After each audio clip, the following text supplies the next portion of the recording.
नीचे से किसानों को कि उनकी जो हमारी पूर्व घोषित योजना है कि हम अपनी मंडी में भी अच्छा भाव दिलाएंगे और मंडी के भाव के बाद का डिफरेंस अमाउंट जो 5,328 तक हमको देना है वो हम दे के रहेंगे। इसलिए स्वाभाविक रूप से किसान को जो बाकी उपार्जन में लंबी लाइन लगना पड़ता था, तुल कांटे से लेकर के कई कठिनाई होती थी, वो सब से निजात मिलेगी।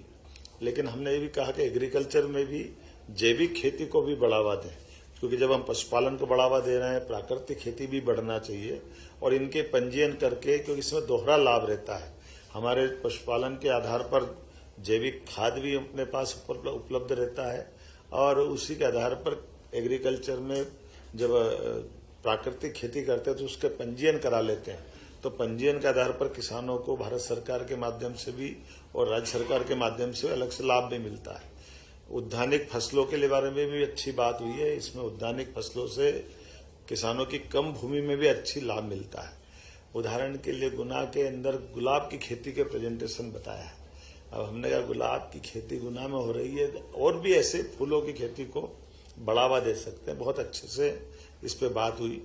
ड्रिप स्प्रिंकलर सिंचाई को भी बढ़ावा देने पे हमारा जोर है, क्योंकि इसमें बूंद बूंद पानी बचता है।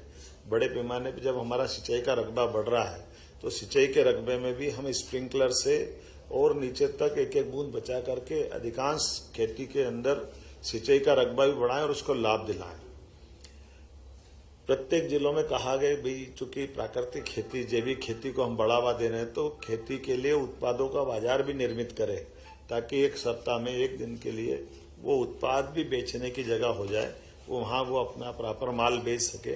तो ये जो किसान उत्पादन करते हैं उससे उनका लाभ मिलेगा।